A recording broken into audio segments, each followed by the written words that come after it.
நண்பு சகோதர சகோதரிகளே எப்படி இருக்கீங்க? நான் ரொம்ப சூப்பரா இருக்குங்க. 2026 குரூப் 4 எக்ஸாமுக்கு வந்து பார்த்தீங்கன்னா ஆப்டிடியூட் அண்ட் ரீசனிங்ல மொத்தம், அதாவது ஆப்டிடியூட்ல 15 கேள்வியும் ரீசனிங்ல 10 கேள்வியும் கேட்க போறாங்க. இதுக்கு எந்த புக்கு படிக்கலாம்? புது புக்கு படிக்கலாமா, ஸ்கூல் புக்கு, இல்லை ஆர்எஸ் அகர்வால் புக்கு படிக்கலாமா, இல்லை ஓல்டு கொஸ்டின் பேப்பர் படிக்கலாமா, எந்தெந்த தலைப்புகள் எந்தெந்த புக்கில் இருக்கு அப்படின்றத நான் வேர் டு ஸ்டடியாக உங்களுக்கு ஆன்லைனில் கொடுத்துருக்கேன். சரி, இந்த வேர் டு ஸ்டடி எதை பேஸ் பண்ணி எடுத்தீங்க?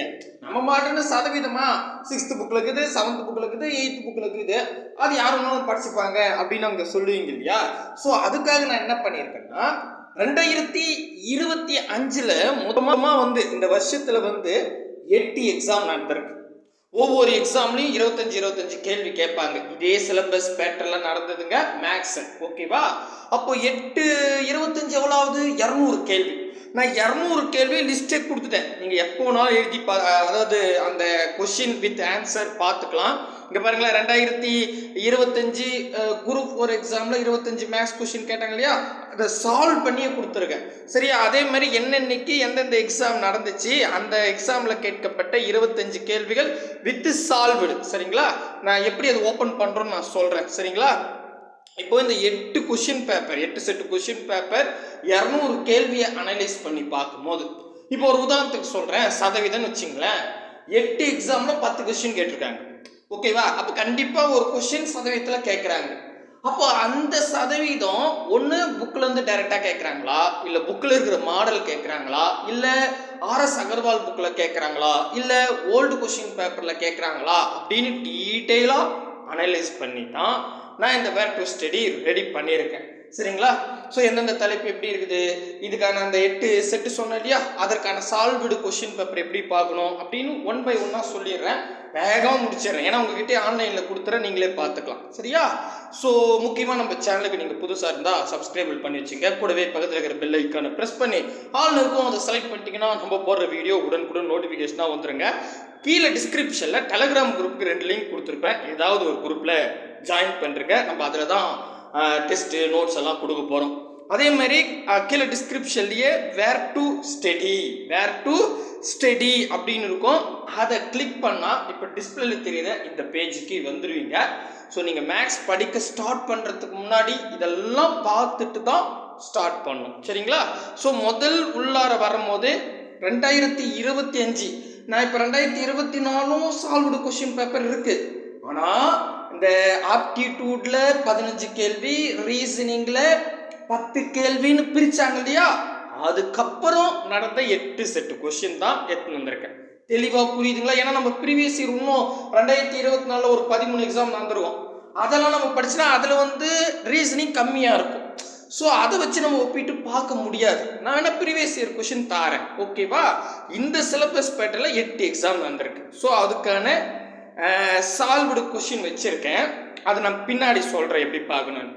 அதுல முக்கியமாங்க, நான் இது வரைக்கும் இந்த 8 எக்ஸாம் கொஸ்டினை பார்த்ததுல நம்மளுடைய பள்ளி புக்லையும் ஓல்டு கொஸ்டின் பேப்பரையும் நீங்க படிச்சிட்டிங்கன்னா, ப்ரீவியஸ் இயர் கொஸ்டின் ரொம்ப இம்பார்ட்டன்ட். சரிங்களா? அதில் இருக்கிற மாடல் தான் கேட்குறாங்க. ஓகேவா? ஸோ ப்ரீவியஸ் இயர் கொஸ்டினும் ஸ்கூல் புக்கு நீங்கள் படிச்சிட்டிங்கன்னா 25க்கு 15, மினிமம் 15 கன்ஃபார்மாக வாங்கிடலாம். ஓகேவா? மீதி 10 கேள்வி தான் கொஞ்சம் வெளியே போகுது. Okay, right.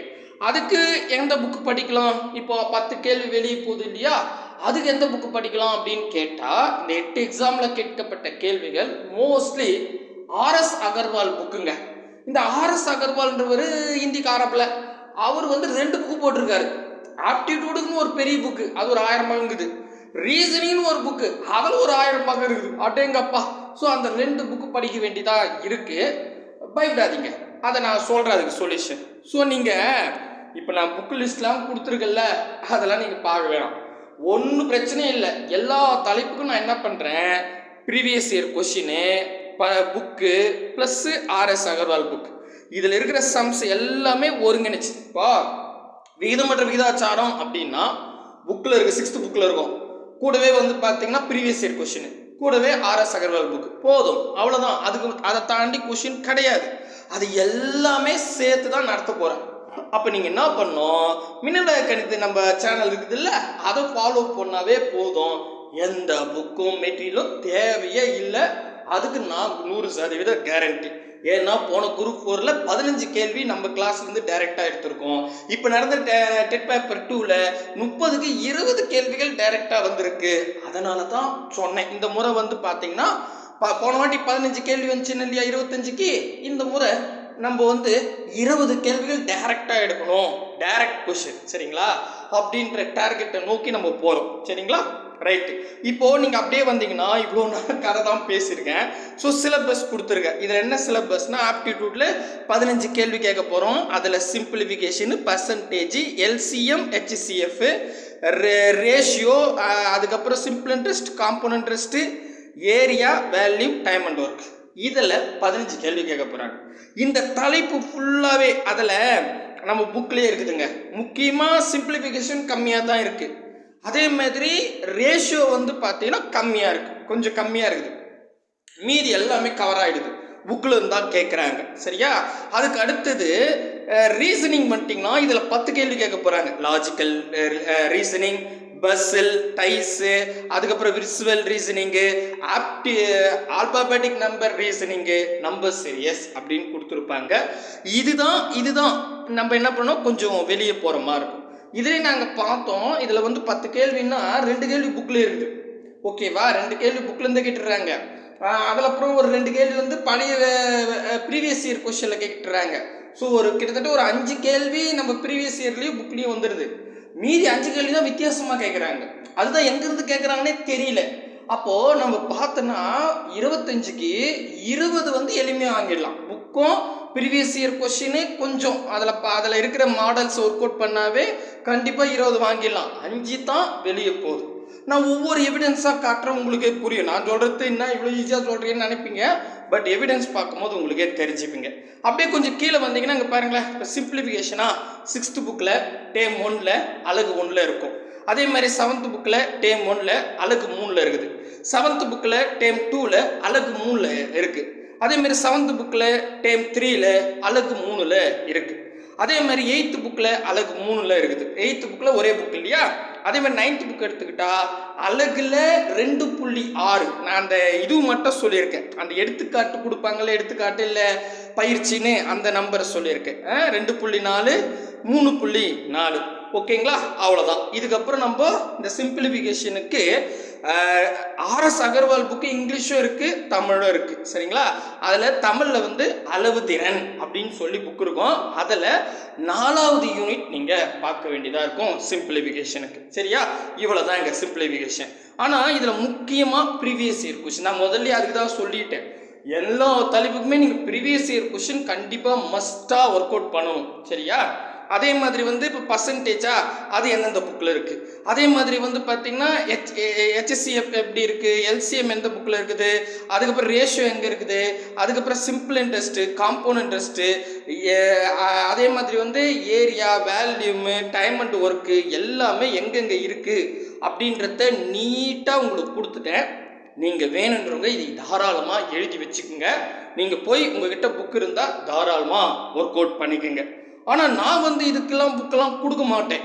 ஏன் அப்படின்னு கேட்டால் இதெல்லாமே நான் கலெக்ட் பண்ணி நம்ம மெட்டீரியலாகவே நம்ம வந்து இப்போ ஆன்லைன் டெஸ்ட்டாக கொடுக்க போகிறோம், அதை தான் கிளாஸாக எடுக்க போகிறோம். இப்போது ஒரு உதாரணத்துக்கு சொல்கிறேன். விகிதம் மற்றும் விகிதாச்சாரத்தில் 120 கொஷின் எடுத்து வச்சுருக்கேங்க. இந்த 120 கொஷினும் புக்கில் இருக்கிறது previous year question, RS Agarwal book, அவ்வளோதான். 120 கொஷினை தாண்டி கேட்க மாட்டாங்க குரூப் 4க்கு. அப்போது நீங்கள் உட்காந்து எதுக்கு இந்த நீங்கள் என்ன பண்ணோம், புக்கில் 6th புக்கில் இருக்கும் அங்கே போய் தேடிங்க, RS அகர்வால் புக்கில் இருக்கும் அங்கே போய் தேடிங்க. ப்ரீவியஸ் இயர் கொஷின் எந்த கொஷின் எடுத்து எங்கேருந்து போய் கண்டுபிடிக்கிறது, அதுவே பெரிய வேலையாகிடும், சரிங்களா? இருந்தாலும் நான் ஒரு வேர் டு ஸ்டடி கொடுக்கணுமே அப்படின்னு நான் கொடுத்துட்டேன். ஆனால் இது எல்லாமே நீங்கள் இப்படிலாம் படிக்க வேண்டாம், நீங்கள் போய் மற்ற சப்ஜெக்ட்லாம் படிங்க, மேக்ஸை நான் பார்த்துக்கிறேன், என்னங்க நீங்கள் இதுக்கு போய் ஃபீல் பண்ணுறீங்க, எல்லாமே ரெடி பண்ணி நான் கொடுத்துட்றேன். கூடிய சீக்கிரம் நான் அதுக்கு ஒரு ஷெடியூல் கொடுத்துட்டு அழகாக நம்ம கிளாஸை ஸ்டார்ட் பண்ண போகிறோம், சரிங்களா? சரிப்பா இது ஓகே. இந்த ப்ரீவியஸ் இயர் கொஷின் எப்படி பார்க்குறது அப்படின்னு கேட்டிங்கன்னா அது பாருங்களேன். ஃபஸ்ட்டு இதெல்லாம் அப்படியே ஒரு முறை பார்த்துருங்க, எல்லாத்தையும் ரெடியாக எல்லாத்தையும் பார்த்து முடிச்சுட்டு வந்துடுங்க. இப்போ நான் வந்து ஒரு எக்ஸாம்பிளுக்கு இது பாருங்களேன், இந்த 4/8னா அன்றைக்கி எக்ஸாம் நடந்த டேட்டுங்க. 4/8/2025 அன்றைக்கி ஒரு எக்ஸாம் நடந்தது. இதை நீங்கள் இந்த ஜஸ்ட் இந்த நேம் இருக்குல்ல, அதை டச் பண்ணுங்கள். அதை டச் பண்ணாவே நம்ம வெப்சைட்டுக்கு போகும். நம்ம வெப்சைட்டுக்கு போயிட்டா ஒன்றும் இருக்காது. அப்படியே வந்தீங்கன்னா அது பாருங்க, ஒரிஜினல் கேள்வியே இருக்கும். நீங்கள் ஏன்னா சிலர் வந்து அது பொய்யா கூட இருக்கும், டைப் பண்ணி வச்சுருந்தா நினைப்பீங்களே, அதுக்காக டிஎன்பிசி அஃபீஷியலாக ஆன்சர் கீ வெளியிட்டிருப்பாங்க இல்லையா, அதில் இருக்கிற நம்பரே கொடுத்துருப்பேன். இப்போ 136வது கொஸ்டினில் டைம் அண்ட் ஒர்க்கில் ஒரு கேள்வி கேட்டிருப்பாங்க, அதுக்கு ஆன்சர் தான் கொடுத்துருப்பேன். சரிங்களா? ஸோ முடிஞ்ச அளவுக்கு நார்மலாகவே கொடுத்துருக்கேன். ஷார்ட்கட்லாம் நான் நடத்த போகிறேன். சரி, உங்ககிட்ட நார்மலாகவே இருக்கட்டுமே அப்படின்னு தான். சரிங்களா? ஸோ இதே மாதிரி பார்த்தீங்கன்னா இருக்கிற கொஸ்டினுக்கு வித் ஆன்சர் உங்களுக்கு கொடுத்துருப்பேன். ஓகே, கையிலே எழுதி தான் வச்சுருக்கேன். ஸோ இது கண்டிப்பாக உங்களுக்கு யூஸ்ஃபுல்லாக இருக்கும். 200 கேள்வியுமே கொடுத்துருக்கேன். சரிங்களா? ஒரு முறை என்ன பண்ணுங்கள், இந்த 200 கேள்வியும் ஒரு முறை பார்த்துருங்களேன், எப்படி தான் கேட்டிருக்காங்க அப்படின்னு. இந்த பாருங்கள், ரேஷியோவில் கூட பாருங்களேன், 20:15 என்ற விகிதத்துக்கு டேஷுக்கு சமமாகும். இந்த கொஸ்டினை 2025 டெட் பேப்பர் 2 நினச்சி பாருங்க, அதில் கேட்டு வச்சுருப்பாங்க இதே கேள்வி. சரிங்களா? அதை நீங்கள் டெட் எக்ஸாம் எது உங்களுக்கு தெரியும். ஸோ அதனால தான் நான் ப்ரீவியஸ் இயர் கொஸ்டின் படிங்க, டைரக்ட் கொஸ்டின் நிறைய வர வாய்ப்பு இருக்குன்னு சொல்கிற பாருங்க. அது பாருங்கள், இங்கே ஒரு எவிடன்ஸ் வருது. ஸோ இந்த மாதிரி இருக்கும். ஓகேயா? இதெல்லாம் நீங்கள் ஜஸ்ட் ஒரு முறை பாருங்கள். பார்த்துட்டு ஓகே, நம்ம மேக்ஸுக்கு மின்னல் கணித்த நம்ம சேனலை ஃபாலோ பண்ணால் போதும் அப்படின்ற நம்பிக்கையோடு வந்துட்டிங்கன்னு வச்சிங்களேன், நான் பார்த்துக்கிறேன். ஓகேங்களா? ஸோ நாளைக்கு முடிஞ்ச அளவுக்கு உங்களுக்கு ஒரு ஷெடியூல் கொடுத்துட்றேன். ஷெடியூல் கொடுத்துட்டு என்னென்ன தலைப்பு எப்படி எப்படி போக போகிறோம் அப்படின்னு நான் என்ன ஐடியா வச்சுருக்கேன்னா, ஒரு நாளைக்கு, அதாவது ஒரு நாள் இல்லை, இப்போது நான் எக்ஸாம்பிளுக்கு தான் சொல்கிறேன், சதவிகிதமாக முதல் வந்து சதவீதம் முடிச்சுடுவோம். ஒரு 130 கொஷின் 140 கொஷின் நடத்தி முடிச்சுட்டு அடுத்தது ரீசனிங், பகடை அப்படின்னா பகடை எடுத்துக்கலாம், இல்லை ஏதோ ஒன்று. சரிங்களா? ஒரு டாபிக் ஆப்டிடியூடு, இன்னொரு டாபிக் ரீசனிங், மறுபடியும் ஆப்டிடியூடு, இன்னொன்று ரீசனிங். இந்த மாதிரி ஒன்று விட்டு ஒரு டாபிக் வந்து நம்ம ஆப்டிடியூட் ரீசனிங் மாற்றி மாற்றி உங்களுக்கு என்ன பண்ண போகிறோம், கம்ப்ளீட் பண்ணலாம் அப்படின்னு பிளான் பண்ணியிருக்கோம். இது ஒரு கோர்ஸ் மாதிரி கொடுக்கலாம் அப்படின்னு பிளான் பண்ணியிருக்கேன். கிளாஸு ஆன்லைன் டெஸ்ட்டில் ஃப்ரீயாக தான் இருக்கும். அதில் எப்போவுமே நம்ம காசு கிடையாது. மேபி எனக்கு ஆன்லைன் டெஸ்ட் எழுத முடியாது, நீங்கள் மெட்டீரியல் என்கிட்ட கொடுத்துருங்க, நான் வாங்கி வச்சுக்கிறேன், என்னால் ஃபோனில் பார்க்க முடியாதுன்னு சொல்கிறவங்க மட்டும் அந்த போஸ்டல் சார்ஜ், அந்த பிரிண்டர் சார்ஜ் இருக்கும், அதை பற்றி நான் சொல்கிறேன். மற்றபடி எல்லாமே ஃப்ரீ தான். ஓகே, ரைட்டா? புரியுதுங்களா? சரிப்பா. ஸோ நான் கீழே டிஸ்கிரிப்ஷனில் வேர் டு ஸ்டடின்னு கொடுத்துருக்கேன். ஒரு முறை இதெல்லாம் பார்த்துருங்க. பார்த்துட்டு கிளாஸுக்கு வாங்க, அருமையாக புரியும். சரி, பார்ப்போம். கீழே டிஸ்கிரிப்ஷனில் டெலகிராம் குரூப்க்கான லிங்க் கொடுத்துருக்கல, அதுலேயும் சேர்ந்துங்க. வேறு ஏதாவது டவுட்டுன்னா கொஞ்சம் கேட்டுருங்க. மேக்ஸில் எப்படி போகலான்னு உங்களுடைய ஐடியா இருந்தாலும் சொல்லுங்கள், அப்படியே சிறப்பாக கொண்டு போயிடலாம். சரிங்களா? கூடவே வாங்க, அரசு வேலையோடு போங்க. பாய் பிரதர் அண்ட் சிஸ்டர்.